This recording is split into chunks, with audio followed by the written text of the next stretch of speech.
Salve, nerdaiada! Eu sou o Mestre Morfeu do RPG Massacre e esse é o primeiro... sei lá, assistindo o filme com o Mestre Morfeu, nada melhor do que o próprio Os Vingadores, o filme de super-heróis mais popular de 2012. 2012. Bom, uma questão que eu sempre faço assim quando eu vejo um filme, eu sempre observo se aquele filme fosse um jogo de RPG, ou melhor, se aquele filme fosse o resultado de um jogo de RPG, como teria sido aquele jogo? Bom, eu sempre observo isso, e vendo a maioria dos filmes, tem muitos filmes que cabem como um jogo de RPG, mas tem outros filmes que não, né? No caso dos Vingadores, é um filme, não que seja o melhor filme, mas é um filme considerando assim que tem vários personagens num cenário fantasy, tem uma base realista, mas é um filme fantasy e é um filme que consegue distribuir bem uma série de personagens com uma característica totalmente diferente um do outro. Eu diria que não tem um personagem principal, né? Tem entre aspas, né? Mas na lógica não é pra ter. E enfim, o filme teoricamente seria um bom jogo de RPG, né? Teria sido um bom jogo se fosse. Então é interessante, eu vou aproveitar esse momento para assistir esse filme junto com vocês. Durante o filme eu vou fazer um recorte, é claro, né? Não vamos ver o filme inteiro aqui, você não vai ter saco para isso. Vamos ver o filme e eu vou comentando de algumas cenas, o que teria acontecido no jogo de RPG, ou se aquela cena cabe no jogo de RPG, ou se você como jogador pode usar aquela estratégia baseada naquela cena, ou se você é um narrador, como narrar aquela cena, dicas, enfim, vamos desbaratinar o negócio aí e vamos ver que merda dá. Iniciar a bagaça. Bom, vamos lá. Se você não assistiu o filme, obviamente vai estar cheio de spoilers. Então, cuidado. Se você não quiser estragar, sei lá, a surpresa, não veja esse vídeo. Porra, tô avisando agora, né? Sou foda. Bom, enfim, vamos lá. O filme é dirigido por Joss Whedon, que ele tem um bom currículo nerd aí. Eu não vou falar tudo, também não conheço tudo que o cara fez, mas o cara é bem falado no ramo. Vamos considerar que o diretor do filme é o narrador, certo? Tem a primeira cena anterior a essa, né, que ele dá um rápido prelúdio, né, fala sobre o Tesseract, né, ou o cubo cósmico, caralho. Bom, pra quem lê os quadrinhos das antigas, o cubo cósmico sempre esteve presente nas histórias do Capitão América, Vingadores, Caveira Vermelha, enfim, a merda sempre foi feita. E aí em seguida ele entra com a SHIELD. Agora vamos comentar rapidamente sobre os outros personagens. Eu não vou lembrar o nome de todos os atores, pronunciar corretamente, então vou me referir sobre o nome dos personagens. Capitão América, Homem de Ferro, Thor, Hulk, Gavião Arqueiro, Viúva Negra são jogadores. Só que aí tem uma problemática. Imagine que antes desse filme, todos os outros personagens eles tiveram um jogo antes, uma sessão onde eles tiveram, sei lá, uma aventura solo onde eles puderam conhecer suas planilhas, saber como interpretar os personagens e afins. Agora imagine que o Gavião é o cara que chegou de última hora. Ele falou: mestre, eu quero um personagem que é um arqueiro. O mestre pergunta, né, Joss Whedon: pô, mas você tem história desse personagem? Eu não fiz não. Ele: então você vai ser um agente da SHIELD, né? Que tipo mais fácil de explicar, tal, não precisou de aventura solo. Então já mete o cara aí no meio que já era. Só que aí tem outro problema. Temos dois personagens que são agentes da SHIELD, a Viúva Negra e o Gavião. Por exemplo, se você é um mestre, você já narrou várias vezes, você já viu que, você já sabe, por exemplo, se você tiver dois paladinos, ou dois Bruhá, ou dois Garra Vermelha, sei lá, dois personagens que têm a mesma estrutura de história, dá problema. Que aí você como mestre vai ficar assim, tipo, sem saber o que fazer, sabe? Se você colocar uma história de um jeito para um personagem, você tem que colocar outra história diferente, você não pode colocar a história igual. Então, dois agentes da SHIELD no filme dos Vingadores daria problema. E aí o que o mestre fez? Falou: Gavião, você vai trabalhar pro vilão, o Loki, tá ligado? Tipo, o mestre não sabia o que fazer com o personagem, claro, você vai ajudar o vilão. Olha, eu não sei se um jogador ficaria feliz se fizesse isso. Eu já conheci alguns casos que deram certo, mas também já vi alguns casos que não deram certo. Você é um narrador de RPG, talvez isso seja uma jogada arriscada. Ou seja, então só tome essa decisão em último caso. Mas beleza, vamos seguir o resto do filme. As cenas seguintes são de apresentação dos personagens, né? Embora já houvesse uma sessão anterior, os personagens não vão simplesmente, pum, vocês estão juntos. Os jogadores vão se perguntar, ué, por que estamos juntos? Onde estamos? Por que estamos aqui? Isso não é uma boa ideia. Então, o que acontece, né? O Joss Whedon, o narrador, ele vai passando as cenas de cada personagem tem lá seu espaço para interpretar. E é interessante assim que os turnos vão sendo passados, ou não só os turnos, mas os turnos eles vão acontecendo de acordo com o desenrolo da história. Por exemplo, se for analisar, tem alguns personagens que aparecem primeiro, porque, ou melhor, corrigindo, os personagens que aparecem primeiro são aqueles personagens que estão mais ligados com a história, né? Tem mais a ver com a história, que nem o Homem de Ferro. Eu diria que o Homem de Ferro é o jogador Capitão América do mestre. Ou seja, que é aquele jogador que puxa a mesa. É aquele jogador que está mais envolvido com o jogo, que está mais entrosado, que sabe usar planilha. É aquele jogador que ajuda o mestre, sabe? O mestre dá a bomba na mão do jogador e o jogador se vira e ajuda o grupo ainda de tabela. É o cara, fazer o quê? Enfim. Então esse Homem de Ferro, Hulk de certa forma, Capitão América, esses são os personagens mais fáceis na história, de entrada de primeiro. Tem o Thor que aparece lá já há alguns minutos já de filme, ou teoricamente o turno dele seria o último. Mas é aquela, ele apareceu no momento que foi cabível, que foi adequado para ele aparecer na história. Então beleza. Conhecendo os personagens, tá bacana. Próxima parte. Essa cena é interessante, não RPGisticamente, mas cinematograficamente, né? Que assim, eu diria que desde quando começou os filmes de super-heróis no cinema, sempre houve aquela discussão do fantasy e do realista, sabe? O que dos quadrinhos é muito fantasy, e esse fantasy não cabe no cinema. As pessoas que não conhecem não estão acostumadas a aquilo, vão se assustar, sabe? Por isso, por exemplo, no segundo filme do Quarteto Fantástico não temos o Galactus, o gigante de pinico na cabeça. Mas aí o que acontece, né? Na verdade, desde os primeiros filmes, de 10 anos atrás, teoricamente foi educando as pessoas a filmes super-heróis. Ao ponto que hoje é possível pessoas que nunca leram quadrinhos ver a porra do porta-aviões da SHIELD voando. Fantástico isso. Pira nerd. Mas eu aposto que essa sempre foi a maior discussão. Tipo, pô, como é que a gente vai fazer um barco voador? Como as pessoas vão aceitar isso, sabe? Possível, né? Todos nós sabemos que é possível. Mas o filme mostrou de um jeito bem bacana, que ficou fácil ali, tipo, todo mundo aceitou, ficou legal pra caramba. Porta-aviões. Essa é a parte favorita do mestre, onde os jogadores começam a se reunir, os turnos começam a ficar mais rápido e o jogo começa a ficar mais produtivo, né? Mas ainda assim ainda tem alguns detalhes a se encaixar. Vamos ver. Interação dos jogadores.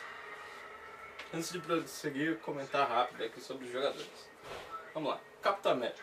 Capitão América não é o Capitão América do grupo, infelizmente.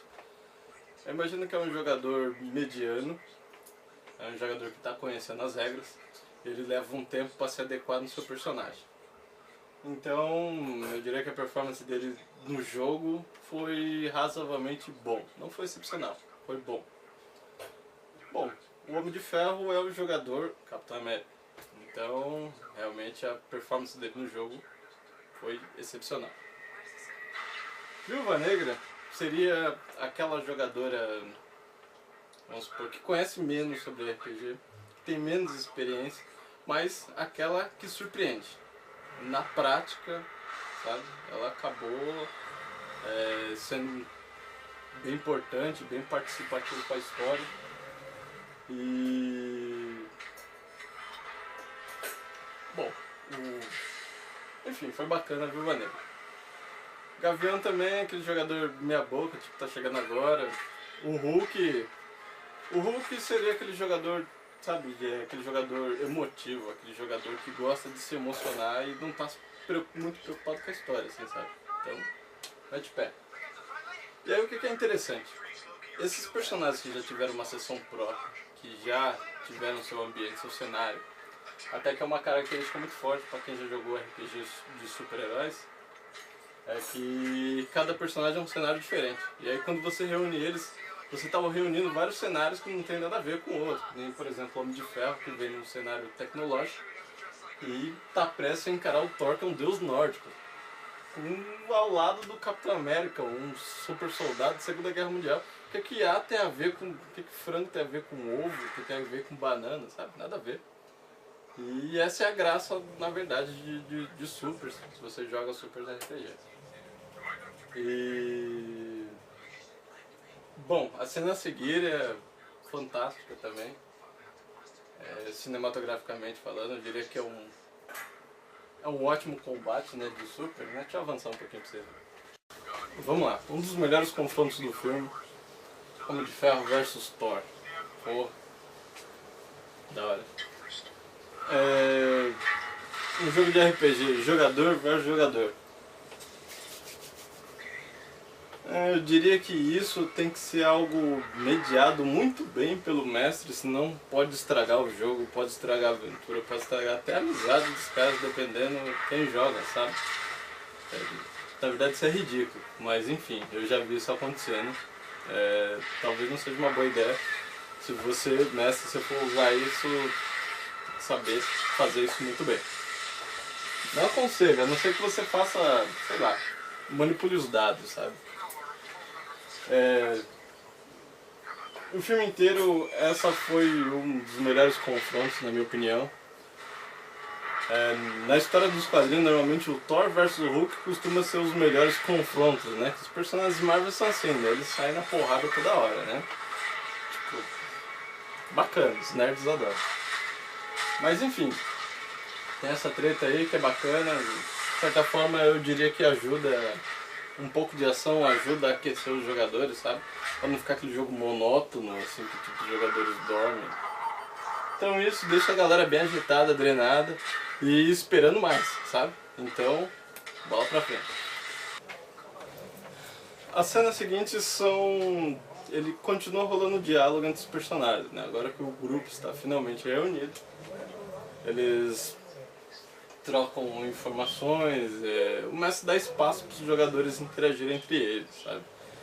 Ter os confrontos de opiniões, sabe? Questionamentos, enfim, né? Tipo, juntando as peças da história, do tipo, o que a gente sabe, como a gente faz para pegar o vilão, enfim, para alcançar o objetivo do jogo. Esse é o momento que rola. Mas o que chama mais atenção, Viúva Negra novamente, né? A primeira participação dela, o primeiro jogo dela, teoricamente, no Homem de Ferro 2, no filme, eu diria que a participação dela foi uma merda. A única coisa que ela fez é do tipo só gostosa do filme. Ela ficou mais sensualizando, fazendo charme, do que propriamente jogando, sei lá. Já nesse filme ela já foi beneficiada, né? Pelo que eu vi em algumas entrevistas, parece que a própria atriz tomou essa postura. Ela não quis ser só gostosa do filme, então quis fazer alguma coisa a mais. Como jogadora, eu diria que nesse momento, sabe, foi a hora assim que o jogo trava. Do tipo aquela, os jogadores têm preso, né, o vilão da história, mas o jogo não acabou. Tipo, como é que resolve a história? A gente já pegou o vilão, então o que está acontecendo? Então esse é aquele momento que a jogadora teve a iniciativa de usar suas perícias, seu carisma, sei lá, lábia, barganha, não sei, enfim. Usar outros recursos da planilha que nem todos os jogadores usam.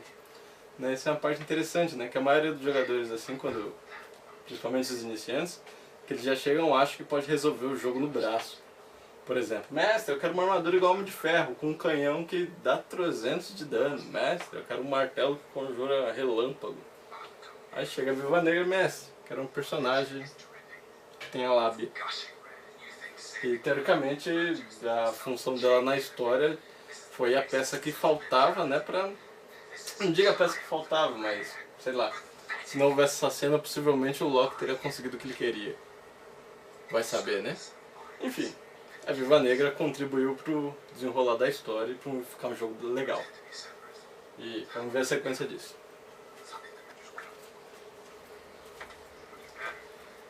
Essa cena deles reunidos, da discussão, é fantástico, porque isso é Marvel.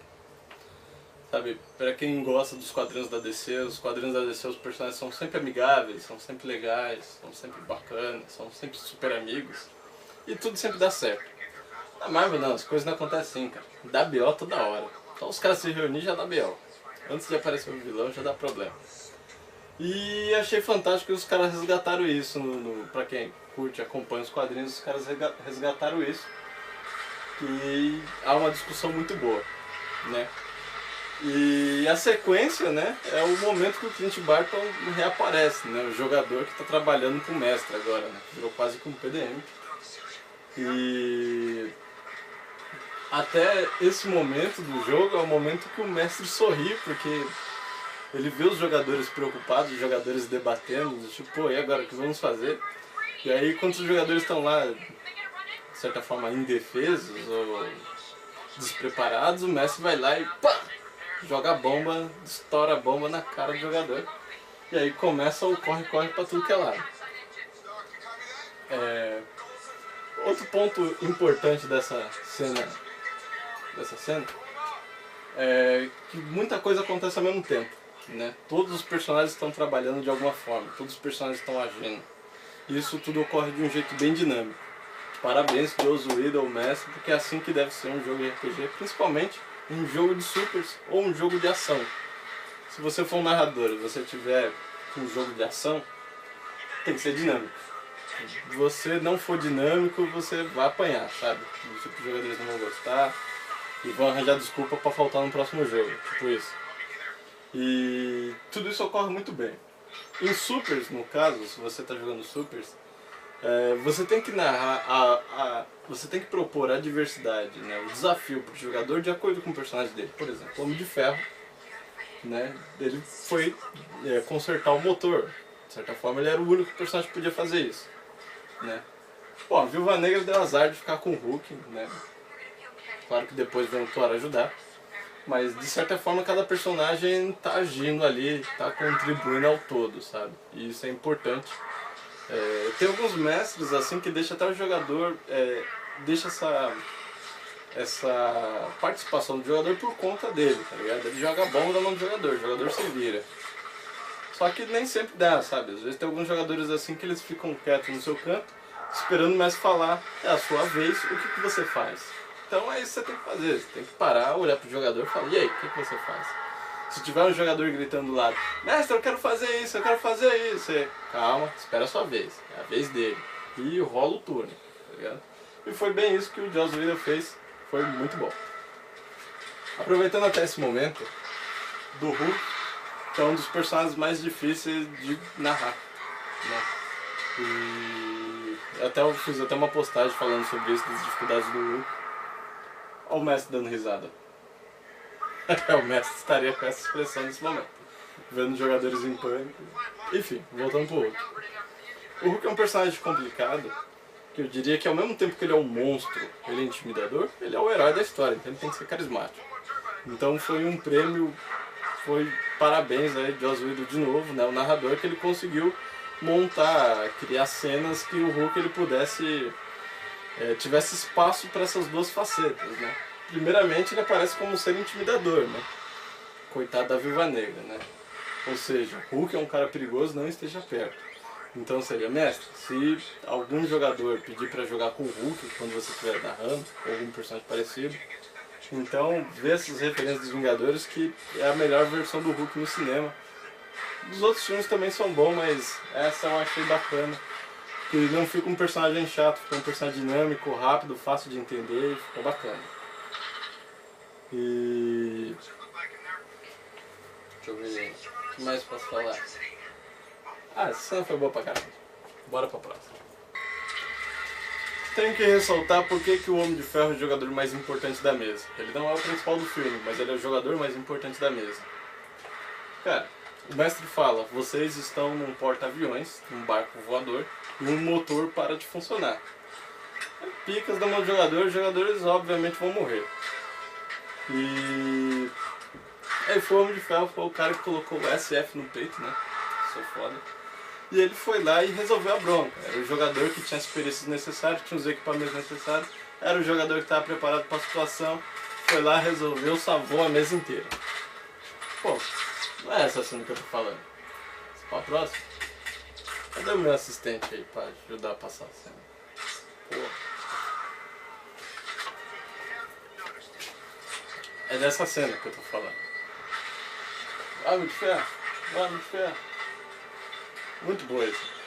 Eu até fiz, da minha crítica, até comentei que o Homem de Ferro aí, ele foi literalmente o super-homem do grupo, sabe? Ele fez o que ninguém conseguiria fazer. Até o Hulk. Pô, Capitão América de novo? Pô. Essa cena é interessante que chega naquele momento dos jogadores desfalcados. O mestre conseguiu o que ele queria.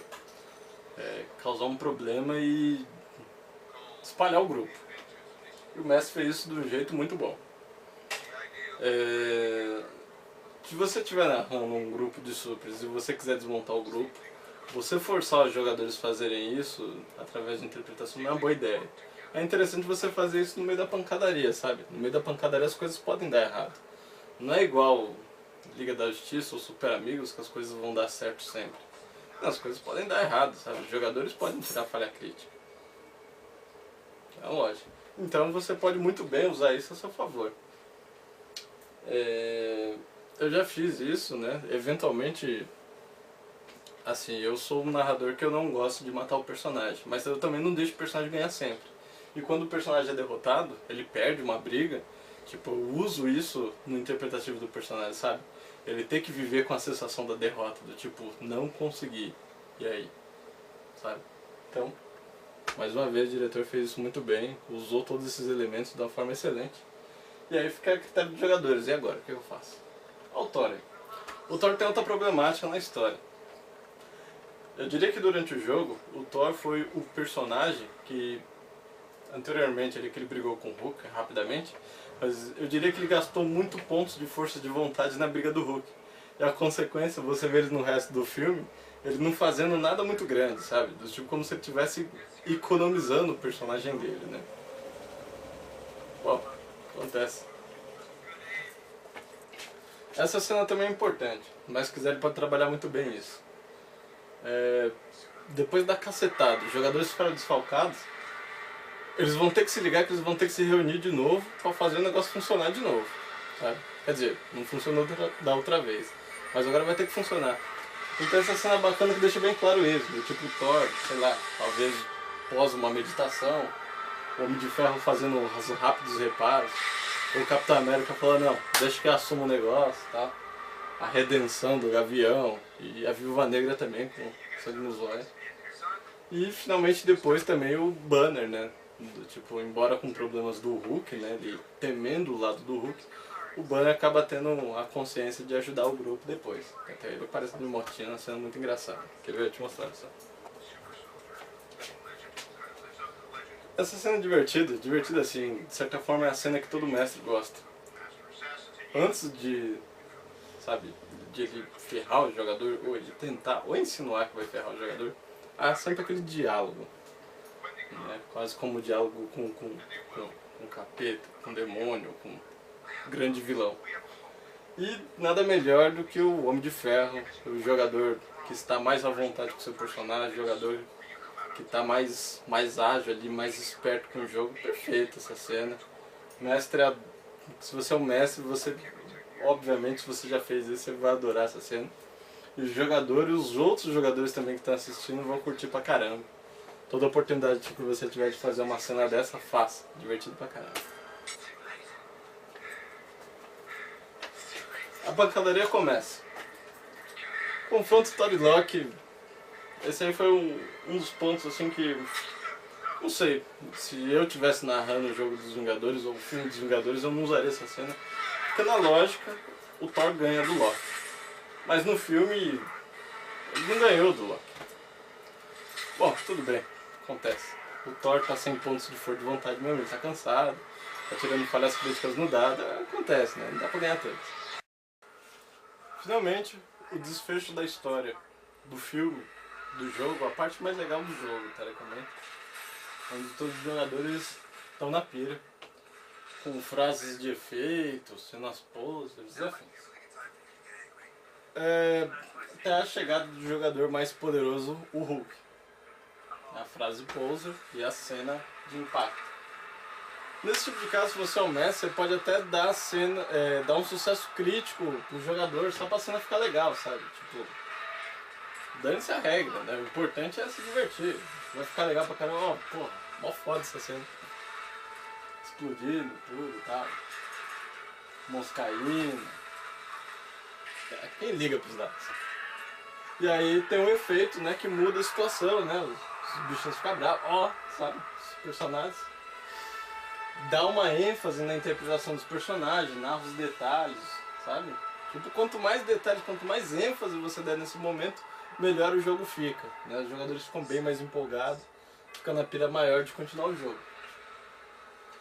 Um ponto interessante é invasão alienígena. Isso é fácil pro mestre. Muito gostoso, até por sinal. Porque você tem vários PDMs iguais que não se comunicam, sabe? Tem sempre aquele jogador assim que pega um PDM do mestre pra interrogar.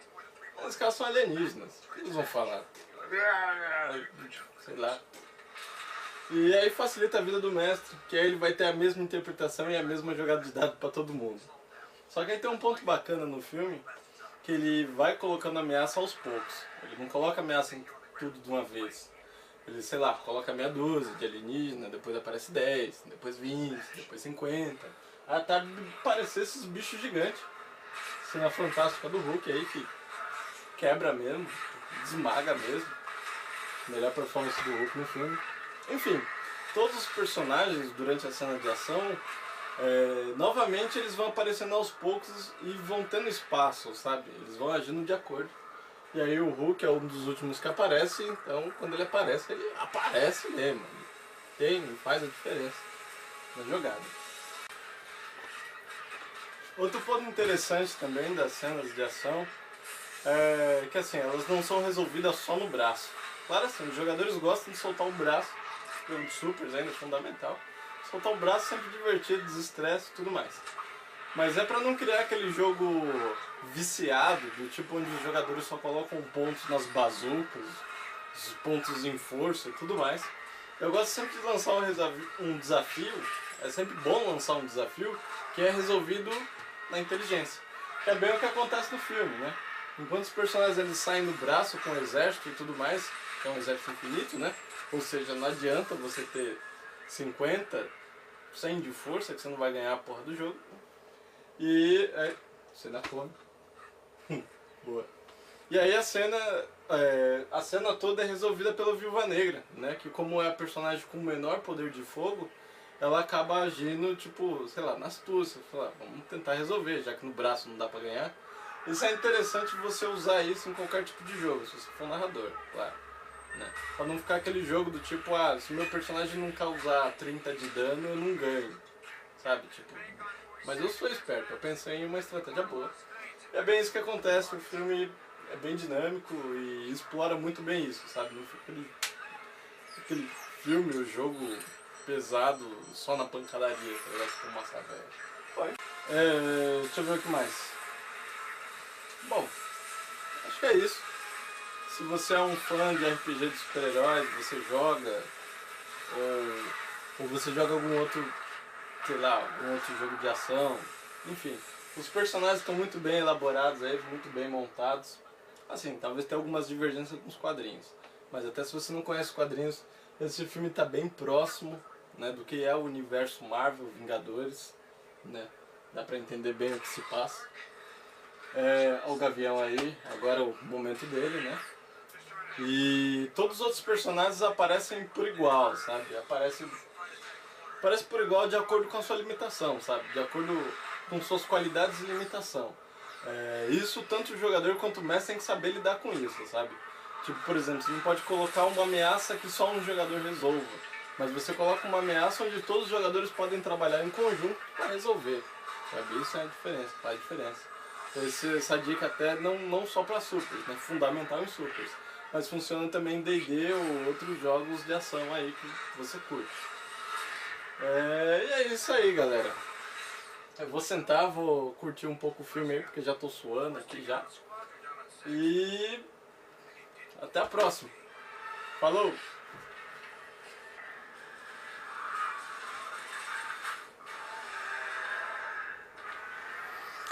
Eita porra!